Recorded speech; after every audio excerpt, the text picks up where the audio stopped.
What's going on, family? Welcome again to the Overtime, where we are talking about all the stuff that we didn't have time to talk about in the sermon today. The big idea of the sermon was God says, bring me what you got and watch what I can do. So whatever you've got, it may not be a lot, you may not feel like it's enough, but just bring it to God and see what He can do. So there's a few things that really jumped out that I didn't have time to talk about. The first is Elisha's servant, this guy named Gehazi. He's actually a little bit of a punk, and we're going to get into his story over the next few weeks again. But in 2 Kings 4:25 through 27, Gehazi, Elisha, and the Shunammite woman whose son just died, they're having this interaction. And it says this in verse 25 of 2 Kings 4. So she set out and came to the man of God at Mount Carmel. Elisha is the man of God. Mount Carmel is the place where Elijah defeated all the prophets at Baal. Fun fact. But it says this, when the man of God saw her coming, he said to Gehazi, his servant, look, there's the Shunammite. Run at once to meet her and say to her, is all well with you? Is all well with your husband? Is all well with the child? And she answered, all is well. Now the NKJV tells us, she actually says, it is well. And when she came to the mountain to the man of God, she caught hold of his feet. Now look what Gehazi does here. It says, and Gehazi came to push her away. But the man of God, Elisha, said, leave her alone, for she is in bitter distress, and the Lord has hidden it from me and has not told me. So this poor woman, God gave her the miracle of this son. The son dies, and now she is in distress. She is hurting. She is crushed. She is empty. And Gehazi, the servant of Elisha, just pushes her away. It kind of reminds me of the story of Jesus' disciples when the little children want to come to Jesus, and the disciples are like, no.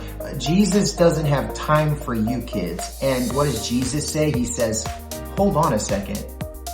I want these children near me. Let the little children come unto me. So we're going to hear more about Gehazi in the future, but he's definitely going to turn out to be a punk.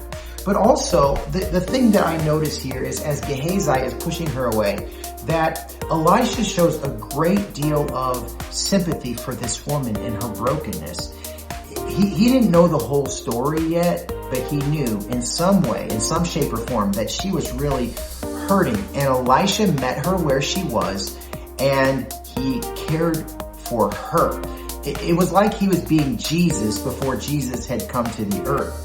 And it gives us a great example of when we see hurting people, instead of pushing them aside, we should welcome them. Every Sunday, hurting people show up to connect. Are we looking out for them, or are we just looking out for whatever we're looking out for? You may have hurting people that come to your small group.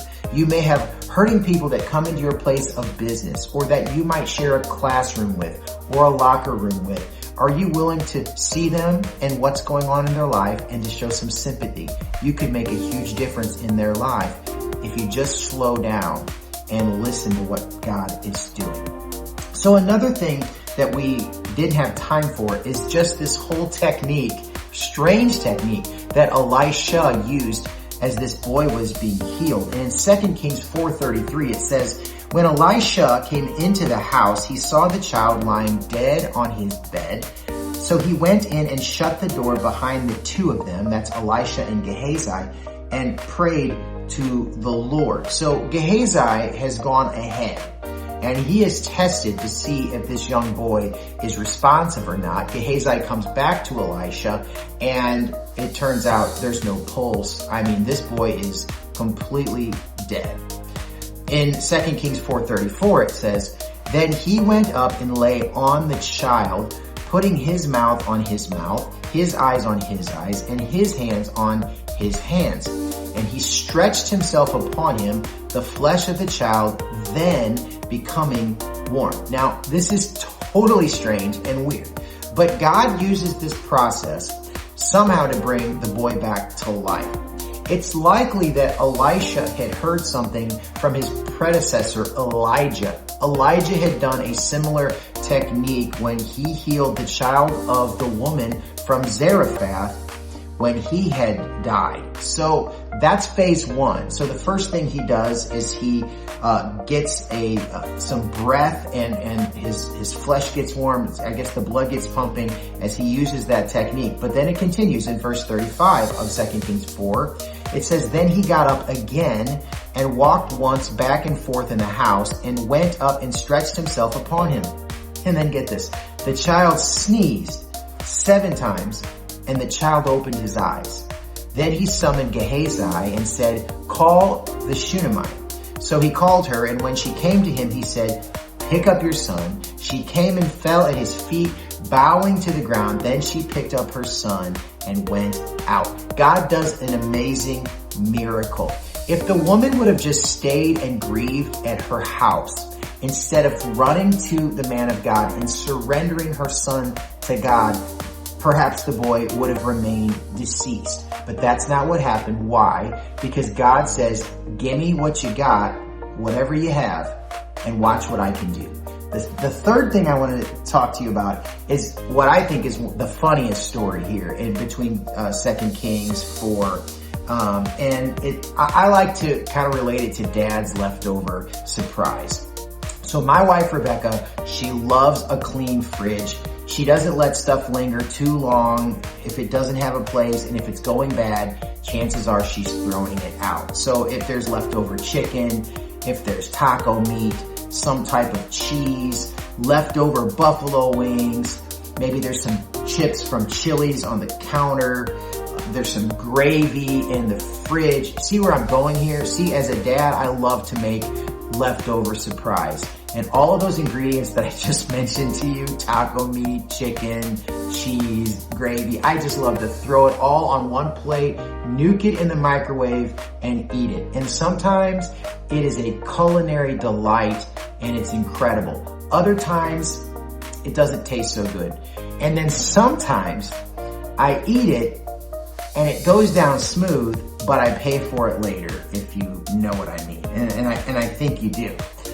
This story, this next part of 2 Kings 4 is kind of like that. So 2 Kings 4:38, it says, and Elisha came to Gilgal when there was a famine in the land. And as the sons of the prophets, that's that ministry school of people that gather together, as they were sitting before him, he said to his servant, set on the large pot and boil stew for the sons of the prophets. So there is this famine. And so what happens is all of these guys, the sons of the prophets, they go out and they gather all of the veggies that they can, and they make somewhat of a leftover surprise. It says it here in verse 39. One of them went out into the field to gather herbs and found a wild vine and gathered from it his lap full of wild gourds and came and cut them up into the pot of stew, not knowing what they were. So the guys have gotten together, money is tight, so they're just taking whatever they can find to try to survive on it,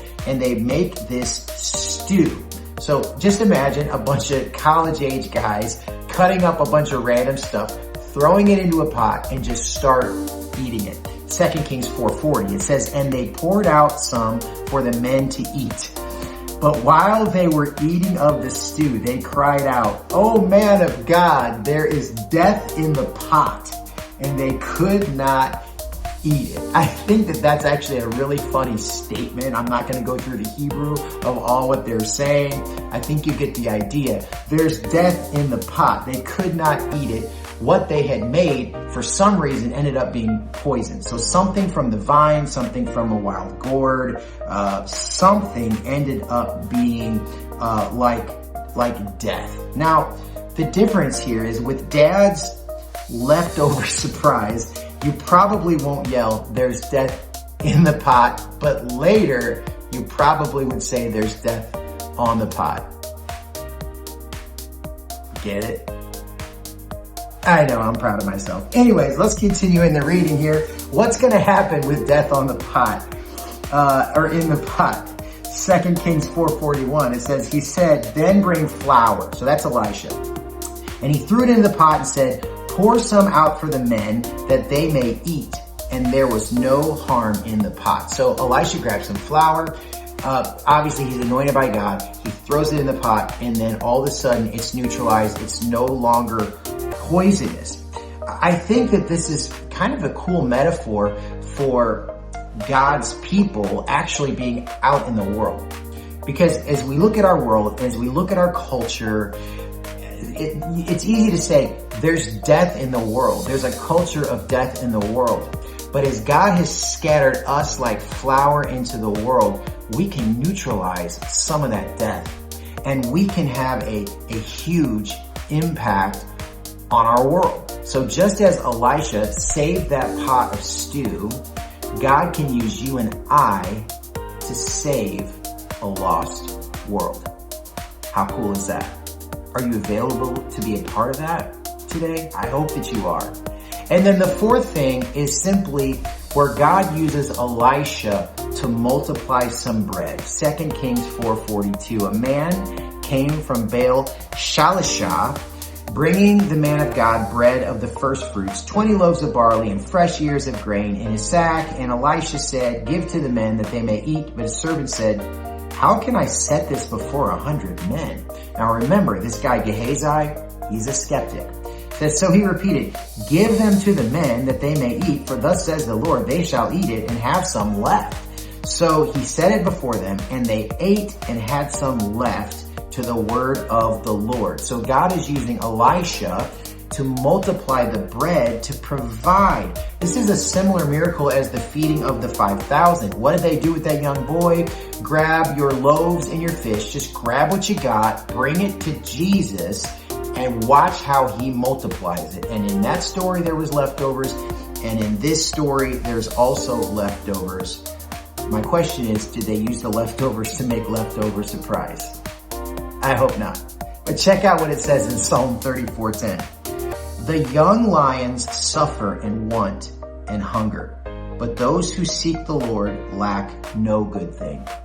If we seek the Lord, God is going to provide for us everything that we need. There's an onlooking world that has a culture of death, and there's also an onlooking world, and sometimes even in the church, full of skeptics like Gehazi. And Gehazi's like, "You can't do that." And Elisha's like, "Yeah, God called me to, and I'm going to do it."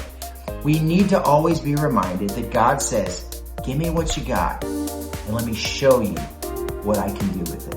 Guys, thank you so much for joining us for the overtime. I hope it blessed you. We will see you again next week. Woohoo!